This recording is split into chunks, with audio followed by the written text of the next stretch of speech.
Olá, queridos amigos, queridas amigas. Meu nome é Vinícius e é com uma felicidade enorme em que vamos fazer parte de uma atividade aqui do Centro Espírita Bezerra de Menezes. Então, que nessa noite nossos corações possam estar abertos a novas informações, que as nossas mentes possam estar conectadas ao amor do nosso Pai Celestial, à paz do nosso Senhor Jesus Cristo, que nós possamos ser intuídos e assistidos pela espiritualidade amiga. Hoje nós viemos trazer o primeiro capítulo do Evangelho segundo o Espiritismo, Não Vim Destruir a Lei. E esse capítulo, ele vem com a seguinte mensagem: não penseis em que eu tenha vindo destruir a lei ou os profetas. Não os vim destruir, mas cumpri-los. Porquanto em verdade eu vos digo que o céu e a terra não passarão sem que tudo que se ache na lei esteja perfeitamente cumprido, enquanto reste um único iota e um único ponto. Isso está no Evangelho de Mateus, capítulo 5, versículo 17. E no primeiro item vem falando sobre Moisés, profeta. Para que a gente possa entender profeta, vamos lá no capítulo 21 do Evangelho segundo o Espiritismo também, em que ele fala que os profetas são todo enviado de Deus com a missão de instruir os homens e de lhes revelar as coisas ocultas e os mistérios da vida espiritual. Voltamos ao capítulo 1, em que ele fala que as leis mosaicas foram separadas em duas partes. A primeira, lei civil, a lei disciplinar, em que ele coloca que é adaptada aos costumes da época, que é um caráter que é adaptada ao caráter do povo da época, que é uma lei que se modifica no tempo, ou seja, uma lei transitória, e também coloca que foi feita para um povo naturalmente ignorante e indisciplinado. Mistifica a ideia de um Deus terrível para aquelas pessoas ignorantes, para que eles possam respeitar, para que eles possam acreditar naquilo em que Moisés estava trazendo. E vai se ressaltar de novo em que as leis mosaicas tinham um caráter essencialmente transitório. Se nós vamos lá no livro O Consolador, na questão 270, um livro do Espírito Emmanuel, pelo nosso querido Chico Xavier, na questão 270, apesar de suas expressões tão humanas, Moisés veio ao mundo como emissário divino? E aí responde Emmanuel, tão sabiamente, examinando-se todos os atos enérgicos de homem, há a considerar as características da época em que se verificou a grande tarefa do emissário hebreu, legítimo emissário do plano superior, para entregar ao mundo terrestre a grande e sublime mensagem da primeira revelação. Ou seja, Moisés foi um enviado de Deus, um homem enérgico, para que ele possa estar abrindo o caminho para então depois nosso Senhor Jesus Cristo. E a segunda parte da lei seria a lei de Deus, as leis de Deus, em que característica é de todos os tempos, de todos os países, é um que tem um caráter divino. E se a gente vai ali no Livro dos Espíritos, na questão 614, Allan Kardec pergunta: o que se deve entender por lei natural? E os espíritos respondem: a lei natural é a lei de Deus. A lei natural é a lei de Deus. É a única verdadeira para a felicidade do homem. Indica-lhe o que deve fazer ou não fazer, e ele é infeliz por dela se afastar. Ou seja, a lei natural, a lei de Deus, já vem retratando sobre a felicidade relativa do homem. E aí continua na questão 615, perguntando se a lei de Deus é eterna. Ele fala é eterna e imutável, como o próprio Deus. Também temos a questão em que todos nós conhecemos, que é a questão 621, que pergunta: onde está escrita as leis de Deus?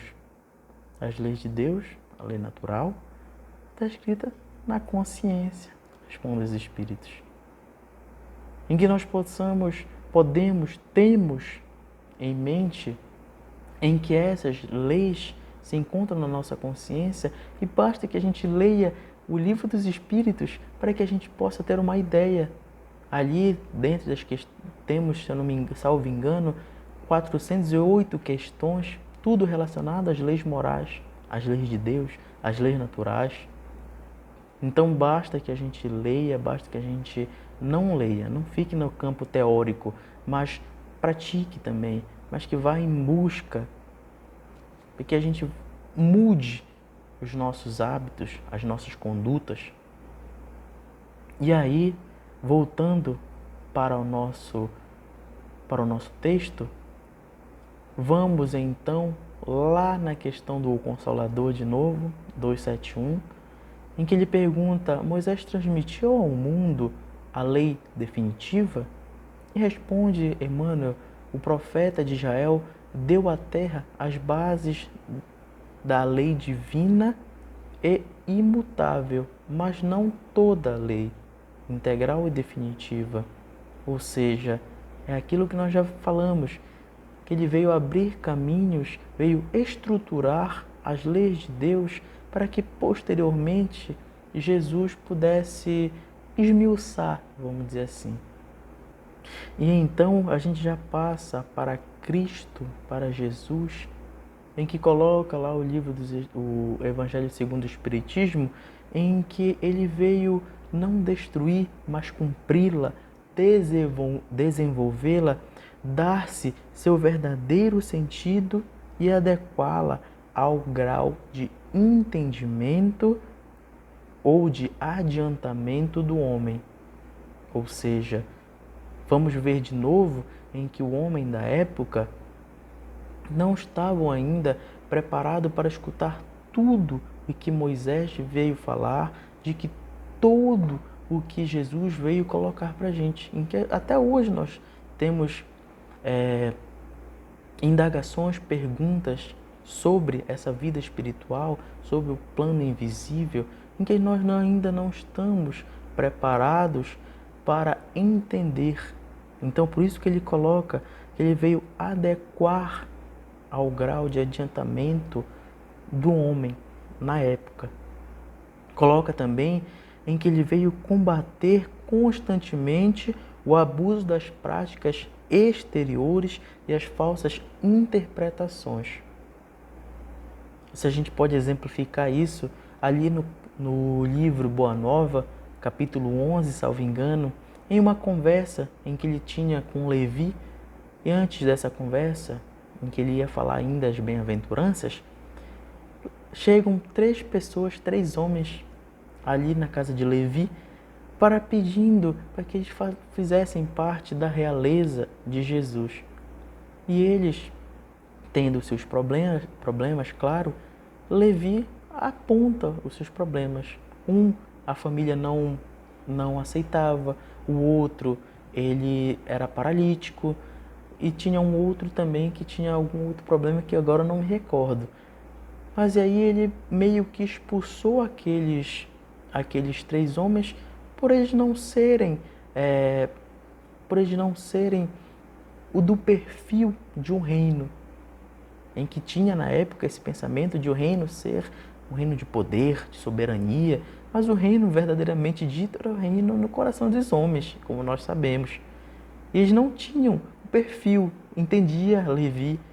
E aí, depois de ter expulsado os homens dali da sua casa, Levi, chegou a Jesus para contar essa história e falou tudo isso. E Jesus ali ficou tão, vamos dizer assim, tão triste com aquela notícia, com aquela história, em que ele explicou para Levi em que todos poderiam fazer parte do reino de Deus, dessa realeza de Jesus.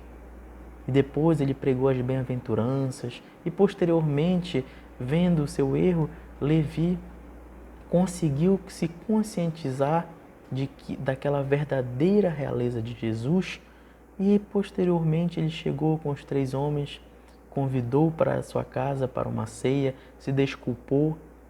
E aí Jesus, ele coloca assim: Levi, meu coração se rejubila hoje contigo, porque são também bem-aventurados todos aqueles que ouvem e compreendem a palavra de Deus.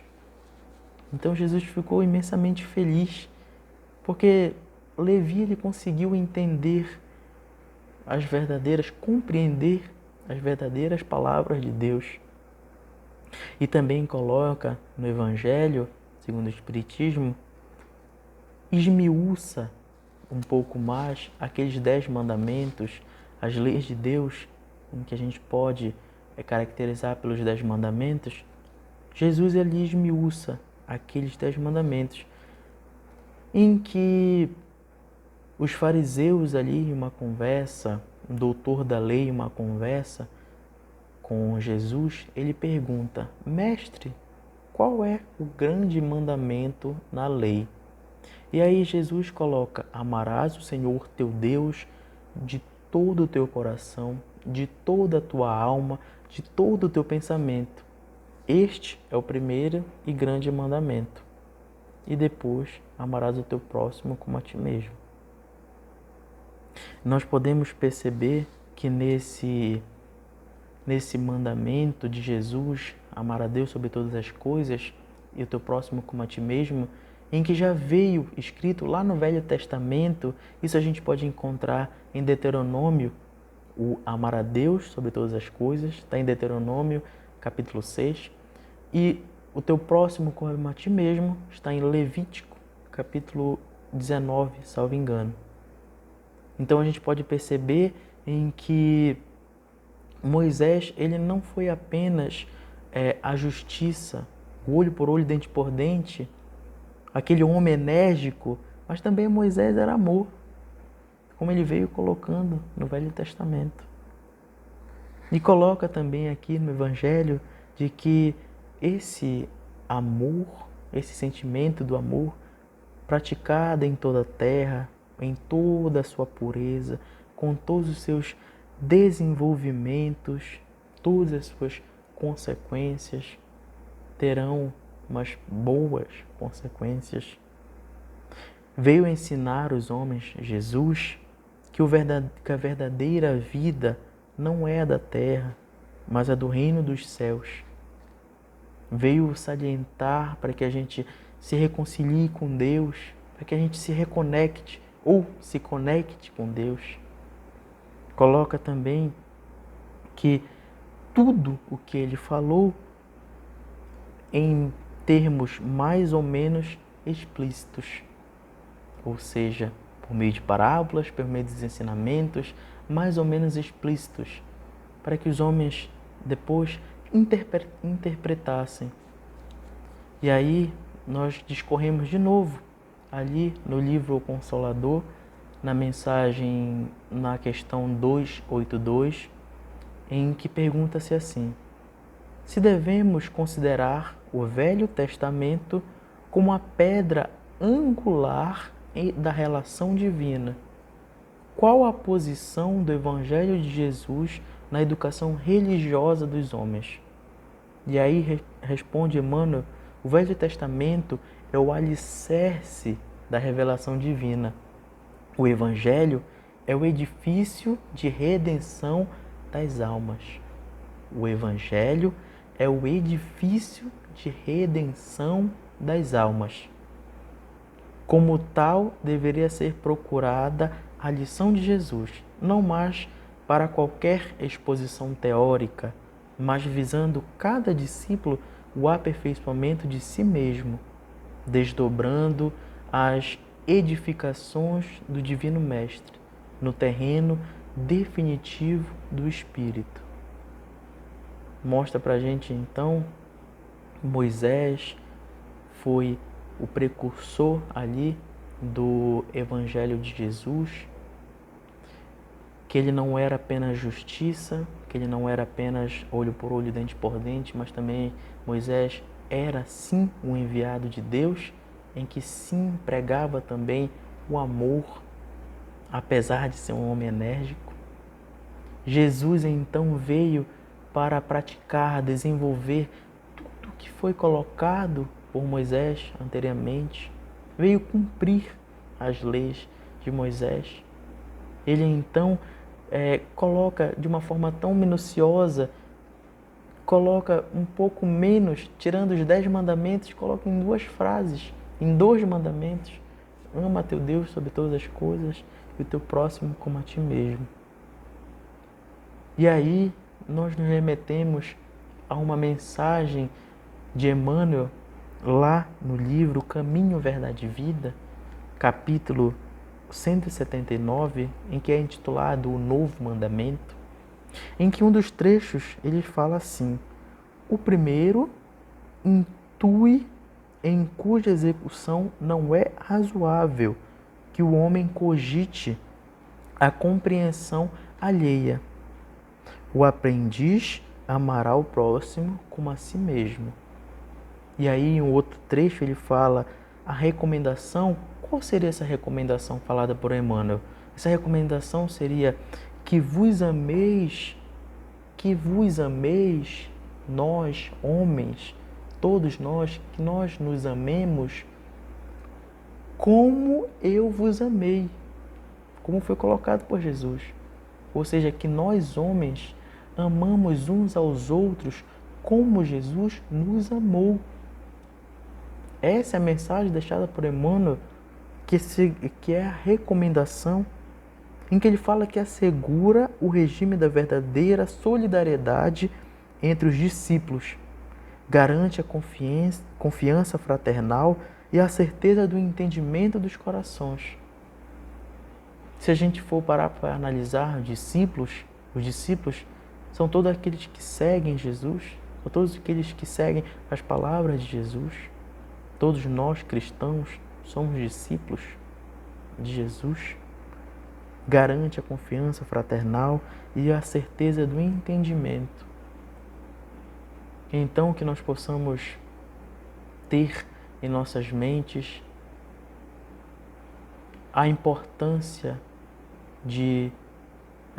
do profeta Moisés, claro, do nosso Cristo, irmão Jesus Cristo, e que posteriormente veio o Espiritismo colocando com Kardec, ali no ano de 1857, quando sai o primeiro livro, o Livro dos Espíritos, em que ele coloca que o Espiritismo ele vem nos mostrar essa revelação não mais como algo sobrenatural, essas vontades de Deus, esse caráter divino, não só como algo sobrenatural, mas ao contrário, como uma das forças vivas e incessantes ativas na natureza.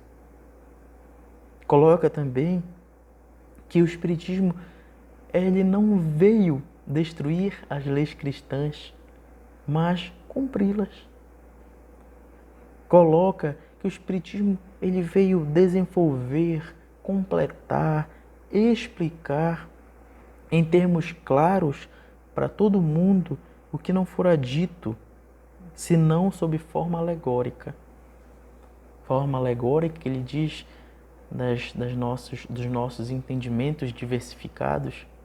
E então vem o Espiritismo com esse intuito de desenvolver, de explicar, de desmistificar muitas palavras, muitos entendimentos em que às vezes nós deturpamos com a mensagem, com a palavra do Cristo. Então, que nós possamos ter em mente que o Espiritismo é um alicerce também para a nossa edificação. Começou o alicerce ali em Moisés, com a edificação do Evangelho de Jesus, em que hoje nós desfrutamos desse Evangelho, desse entendimento, do Espiritismo que vem nos elucidando sobre o Evangelho de Jesus. Nós possamos nos debruçar em tudo isso em todos esses instrumentos deixados pelos Espíritos, para que a gente possa desenvolver a nossa felicidade, como coloca ali a questão 614, que nós não possamos nos afastar das leis de Deus, das leis naturais, que assim nós seremos infelizes. Palavras dos Espíritos, no livro dos Espíritos. Que nós possamos ter um coração leve, um coração em que nós passemos por tudo, todas as nossas vicissitudes, com resignação, com paciência, porque é dessa forma, juntando o estudo, um instrumento deixado lá no comecinho por Moisés, por Jesus, agora sendo explicado pelo Espiritismo, que nós possamos ter esses instrumentos para ser pessoas melhores, para ser pessoas em que fazemos o diferencial dentro da sociedade em que vivemos. Que nós possamos não ficar na nossa zona de conforto, na mesmice, falar que aquilo é assim porque é assim. Não. Kardec ele vem nos mostrando, ele estrutura algo lógico, algo sensato, e aí depois nós tiramos a fé raciocinada, que é justamente para que a gente nos indague, para a gente possa buscar algo de melhor para as nossas vidas. Porque aí a gente busca para as nossas vidas, e a partir do momento que nós nos entendemos com o autoconhecimento, que também é um instrumento para a nossa reforma íntima, e a partir desse momento nós possamos desenvolver uma outra atividade, ou desenvolver algo melhor dentro das nossas famílias, que é o nosso laboratório, dentro da nossa sociedade, dentro dos nossos amigos, que são pessoas próximas. E aí então, esse não vim destruir a lei, mas sim cumpri-las, justamente com esse propósito de mostrar para a gente a importância do Velho Testamento, mas também em que Jesus veio apenas mostrar o caminho que já foi deixado por Moisés. O Espiritismo veio desenvolver o caminho e que cabe a nós seguirmos nesse caminho. Jesus também coloca em que Ele é que Ele é o caminho, que Ele é a verdade, que Ele é a vida. Que se nós paramos para analisar a vida, o que seria o contrário da morte?